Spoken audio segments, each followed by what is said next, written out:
This is TechCast, the show where we talk all the latest tech news, leaks and rumours and condense it all down into 30-minute to hour-long shows for your enjoyment. If that's the kind of thing you enjoy and you enjoyed this episode, maybe leave us a rating on Apple Podcasts because it really helps us out. Enjoy the episode. So Stefano, you got your MacBook. You haven't opened it yet, but are you excited to open it? Yes, it's absolutely killing me that it's... Oh my god, it's heavy. I can't open it just yet. I'm waiting on to do a video, which I hopefully will do today. Well, it's not really going to be a video. I'm just going to record opening it and maybe use it as B-roll. It's a good idea. A nice top-down shot, maybe. And work from there because... what's the feature you're most looking forward to? And recap the specs for the people who didn't listen to the last episode. Well, the one I got was basically maxed out apart from the storage. Fair enough. 2 terabytes. So I got the 16-inch with the 10-core M1 Max. it's weird trying to figure out which one's first, Pro or the Max. M1 Max. Yeah. 32-core GPU, 64 gigs of RAM, and then 2 terabytes of storage. Wow, that is intense. You got 64 gigs of RAM? Yeah. Ooh. And what are you most looking forward to it when you're working with it? Well, basically the speed, because my last computer and storage actually. Yeah. Because my last computer, while it wasn't really slow, it was starting to age a good bit, and it would start to hang a little bit, or do the beach ball, or that kind of thing. And the bigger screen, the screen seems. I looked at it a couple of times in the shop, and the screen looks absolutely huge compared to mine. Even though it's only an inch or so bigger, it looks huge. Yeah, I mean, I'm used to a 14-inch laptop, and I looked at it in store. That 16-inch is ginormous. It looks bigger than the old 16-inch for whatever reason. It looks way bigger, the screen. Oh, yeah, I think they did make it slightly bigger.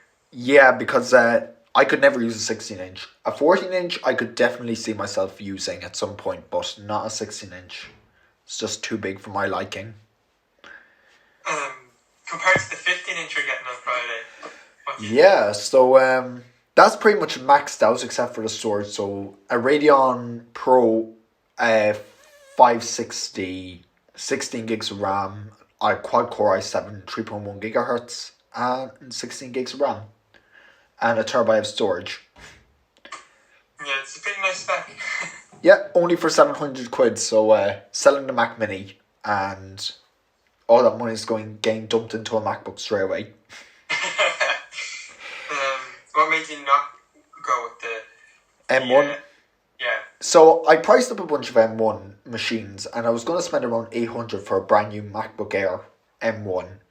And I thought to myself, okay, this only has 2 ports, is a smaller screen, is way less storage at 256 gigs, and I'm only getting a 7-core GPU instead of the 8-core I had on my Mac Mini. So I've looked at the benchmarks. This is pretty much comparable to the M1 MacBook Air that I was going to get. And it has a bigger screen, better speakers and all that. I don't really care about the webcam. It's not really a concern for me since I use my camera back there as a webcam if I need to do any proper conferencing. So, yeah. I also edit on the go now a lot. So, and I'm sick of editing with a Windows laptop. Yeah. Well, to answer your question, I didn't answer. Yeah. I don't know if it's one singular feature, but I'm just looking forward to the screen, looking forward to the whole new design, basically. Yeah. Technically it's a throwback design rather than a... Yeah. I've checked out MagSafe on the MacBook Pros. I have a ton of B-roll, and I mean to make a bunch of videos about it. Giving my thoughts and impressions on it, but I haven't gotten around to it yet because I can't figure out how I'm going to do it. But I looked at MagSafe. It's not the traditional MagSafe. You can't just pull it out. You have to really go at it if you want to pull it straight away. But if you pull it up it goes out. But if you pull it to the side, it doesn't come out. Yeah, that's what I've seen in videos. People have mentioned that. I'm gonna have to test that. It's really difficult to justify MagSafe. I just charge with USB-C. I actually wanted MagSafe to come back. I mean, it's a cool feature, but let's be real. Are you going to use MagSafe? You know, when you're on a trip, say you have your iPad Pro with you, you'd rather bring one charger for your iPad Pro and your Mac. So you bring your Mac wall adapter, your 140 watt brick, and the USB-C cable and a lightning cable. Well, the thing is, the USB-C only supports up to 96 watts. Oh yeah, but true, but if you're on a trip, you don't really need the MagSafe. You could get away with it. That's what I'm trying to say. You could get away with not using it. Yeah. But the only is I tend to be quite clumsy, so having the MagSafe... That's fair. That would help, yeah. Save me from... yeah. That's what... Oh, the SD card slot. Sorry. Oh, yeah, the SD card slot. Now, what I do at the moment is... I have it here. It's just a regular USB... USB to... CF Express and just regular SD and micro SD. It works fine, but I'm looking forward to just getting a dongle that has all my ports on it, and I only need one dongle for everything. Yeah, that's what I've always said over the past 5 or so years, or whenever. Yeah. You don't need 10 million dongles. You just need one dongle for the older Mac. That's it. Yeah, I'm looking at here my laptop that I'm using currently. It has a ton of ports that really, I do use up every single port, 3 USB-As, a Type-C, HDMI, micro SD, Ethernet, and a headphone jack. I use them all, so I can just get one port, and I'm fine. Yeah. Actually, I'll be able to have more I/O now because of this. Yeah, just plug in the thing in here. That's what I've always said about the older MacBook Pros. Yeah. One of the most versatile computers in terms of ports, because you have 4 USB-C ports. Because the dongle you're using, you're going to have USB-C port on it, so it's replacing the one you're using for the dongle. And then you're going to have all the other old, you get ones that have VGA and everything on it. And it's there you go, the port on it. I actually have a really wacky adapter for VGA. Speaking of VGA, I got this last month. And I meant to share in the last episode of the podcast. So it's a VGA to HDMI adapter, and then put a HDMI to USB-C adapter on that. Jesus Christ. Yeah. That's the way I work things. Just get wacky adapters for it all. Yeah. The funny thing is, I don't use HDMI that much. On my other laptop, I use a lot. Now, where I'm doing menus for our shop, that uses HDMI, so I used it for that, but that was months ago, and I'm probably going to have to do that again. But that's fair. That's the only time out of a good few years that I've had to use HDMI on my computer. I actually, and since we're doing a FaceTime call, I can show this, my current situation with the thing. So I have I use my monitor, that uses HDMI. Yeah. And that's it, that's the only reason I have HDMI. Yeah, because people don't really, well, I haven't seen people use a computer with a TV or even projectors. Not everyone has a projector at home. I actually just ordered a projector, so HDMI is going to come in clutch for that. That's more of a school business kind of thing. Yeah, for college and things like that, it will come in handy to have a HDMI port. But let's be real, you don't need the HDMI port there all the time. It's I need a HDMI port. Just grab an adapter there. That's what I liked about the last MacBook. You can make it the most versatile if you needed them. You can also customize it to your needs. I could probably get away with not having a headphone jack or USB Type-C on this laptop. But I don't have the option to get rid of ports. I could get away with not having an Ethernet port, but stuck to the side of the laptop. Whereas with a MacBook Pro, you don't actually have to have the port if you don't need it. Yeah. The SD card, they upgraded it to, what was it? Something Express. UHS Express Type 2. Yeah, so it's a faster port. apparently people are giving out because it's not free, but like it's really only Yeah. that the difference. The thing about it is, if you're getting into faster SD cards like that, or you're using CFast cards, or you're using Red Minimags, you're going to have a different SD card reader anyways. So the SD card reader there is really only for photographers and people using mirrorless systems. That's literally the only person. And that's why I didn't see a reason to keep the SD card slot. Even my laptop doesn't have an SD card slot. Because there's so many different types of SD cards, just get an adapter for the type you need. Exactly, yeah. There's like, I was actually surprised at how many different types there are. I was like, jeez. Yeah, like there's a million different types, and then when you go into getting cinema cameras, there's different types of SD cards for every cinema camera. So there's really no reason. There's really no point in having one that supports one standard on the laptop, where it's probably most likely, if you're professional, not going to be using that one anyways. Yeah, exactly. Having it there, wasting space in the computer.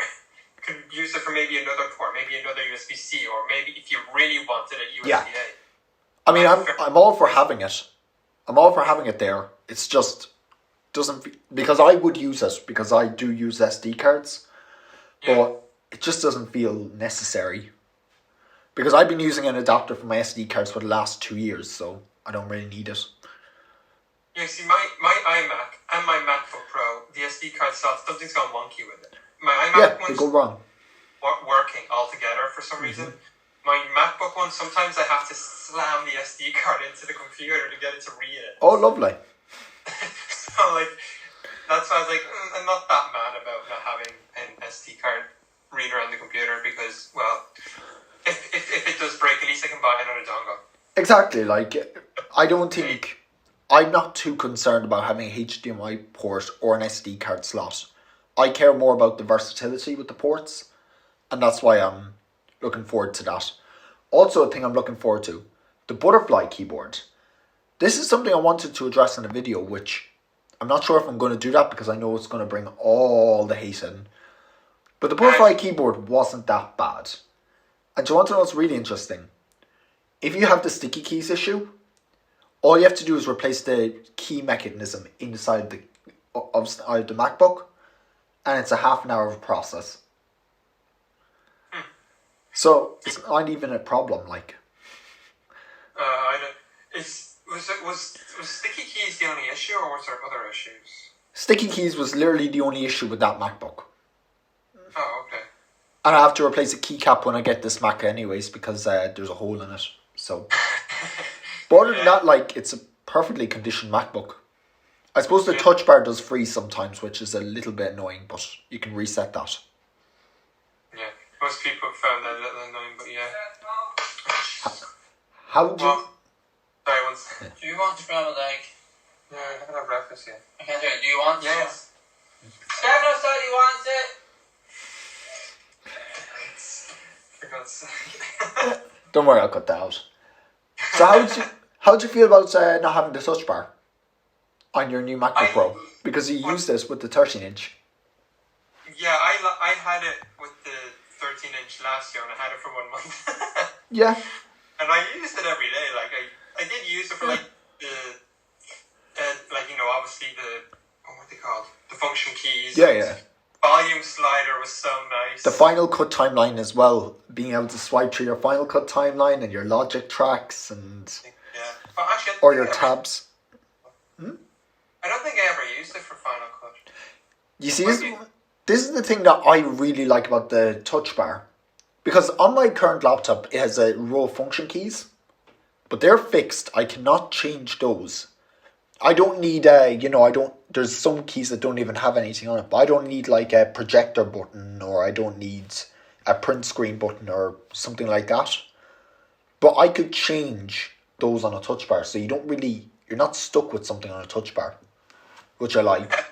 It's customizable. Like, you're even able to customize it in the settings or whatever and change the buttons around and stuff like that. Yeah, there's apps that you can download that will let you set up so you can quick launch an app, like set apps up on the touch bar so you can touch the touch bar and it opens. Even in Safari with the tabs, or...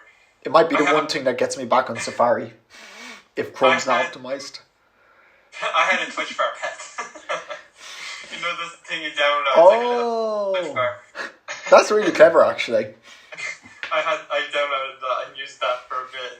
I did like the touch bar because even for Yeah. the little, when pop-ups and you just instead of hitting the enter key, I hit the OK on the touch bar. Yeah, it's just little things like answering Yeah. a FaceTime call or airdropping files. You don't need to Yeah. go looking for it in the folder.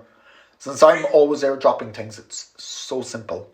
Yeah, and even when we recorded these things, I could see how long we were recording for. I could end the call. That's a godsend right there. Kind of thing.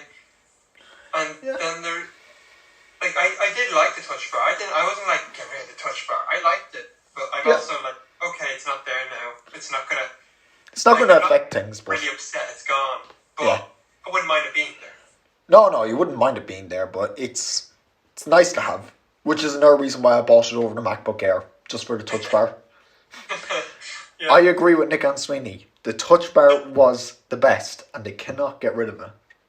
I'm annoyed they got rid of the touch bar. I am legitimately annoyed they got rid of the touch bar. Because remember what everybody was saying, it's going to come to the iMac next. It's going to come to the Magic Keyboard, the new Magic Keyboard. I wish it came to the Magic Keyboard. I would have spent extra for a Magic Keyboard with touch bar. Like, you can imagine a Magic Keyboard here, but instead of this, it's just function key or a touch bar.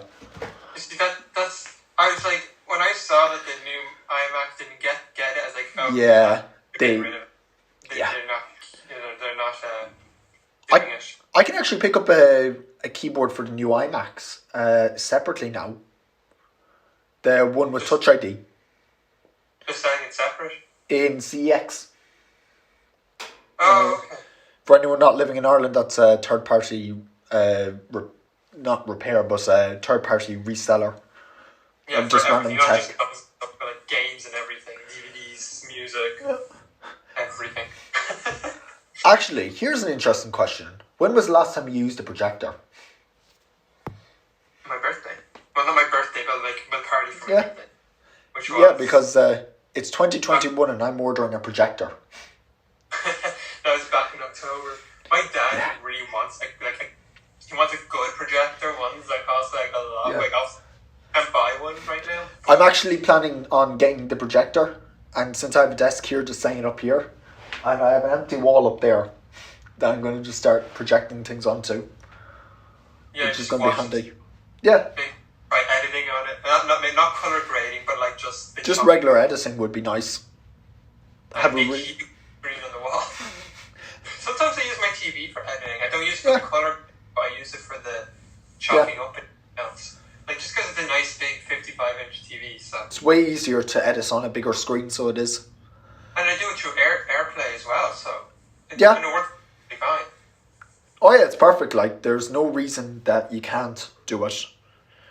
Then it's coming up to Christmas though. What are some gift ideas you have? Because there's a silicon shortage at the moment, so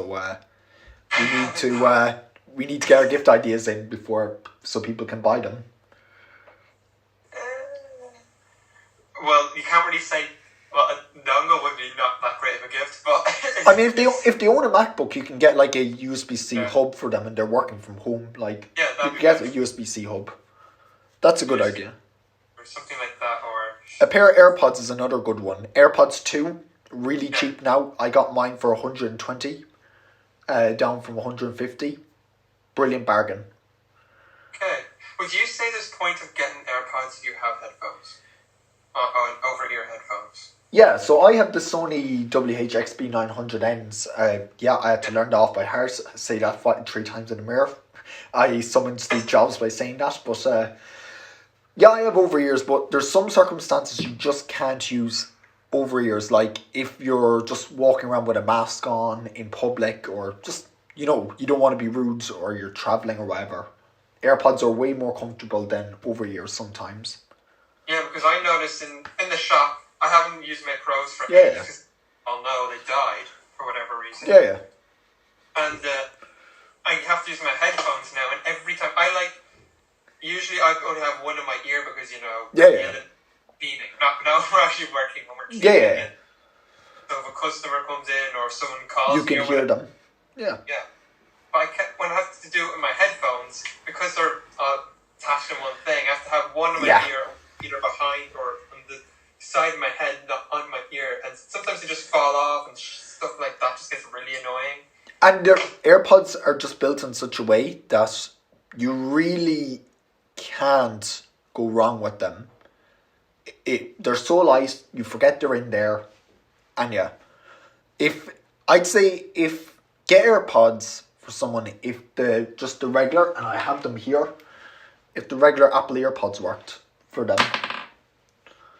Or AirPods Pro, maybe. Well, see, the majority of people won't care about sound quality and stuff. Once they can hear it, they like how it sounds. Once they can hear it, they're not going to care. The audiophiles are probably not even going to get earphones in the first place anyways. Yeah. It's literally just convenience. Yeah, that's all they are. Just convenient. It's not the focus on sound quality. Now, I was listening to an older episode of the Taylor's Tech Podcast because I had to catch up. They were talking about the AirPods 3. And literally they were like, it's a weird place in the thing. Like, either they said, Randy said he wouldn't really recommend them because the AirPods 2 are fine for the people that don't care about sound and stuff. And AirPods Pro are for the people who want all the spatial audio stuff. And the noise cancelling and the better sound quality and stuff like that. That's why I didn't go for them. But then he said I can't really recommend AirPods 2 because they're due to be updated. So I mean AirPods Pro, not AirPods 2. AirPods Pro. AirPods 2 are just the best value overall. Yeah. You can't go wrong with AirPods 2. I mean, here. Yeah. Yeah, so AirPods 2. Apple TV, if you are looking for just a nice fun, or not even an Apple TV, just a HomePod Mini might be a good option as well. If they're in the ecosystem, of course. Yeah, HomePod Mini would be decent actually. Yeah. HomePod Mini, or any smart speaker, Alexa, Google Home, anything, especially Google and Alexa, because you can get them for like really cheap, especially on Black Friday. Yeah, especially if they have smart home appliances already, maybe get them some smart light bulbs. That's always a good gift. Yeah, I have Philips Hue. Yeah. So yeah, that's our Christmas gift ideas. If there's any more, feel free to tweet us at techcast_pod. And we'll answer and we'll respond there. So yeah, any closing thoughts before we wrap up here? Well, I'm going to have to open my computer. Yeah, I know, because you're going to open it and see there's a big crack in the screen and you're not going to be able to return it. Yeah. So, yeah. Oh my god. Okay, well that's all I have for now. And I am looking forward to getting back on macOS. And we'll catch you on the next one. Goodbye.